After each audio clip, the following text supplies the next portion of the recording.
Bag tag locator? Good job, Obeng. Hindi ko akalain may isip mo yun. Natuto lang ako sa nangyari kay Papa dati.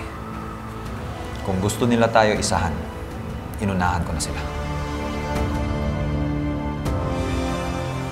At least matatrack ko kung nasaan si Annalyn. Kahit na hindi ko na mabawi yung 10 milyon. Tamang-tama parating ng mga pulis para mag-imbestiga sa mga nangyari. Makakatulong yan sa paghanap kay Annalyn.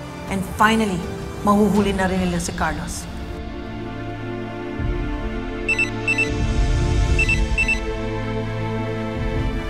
Ate, nandito yung bag tag sa Apex. Are you sure? Patingin nga. Oo nga, no? Oh my God, Obeng! Kung nandito yung bag at si Carlos ang may hawak ng bag, ibig sabihin nandito si Carlos sa Apex.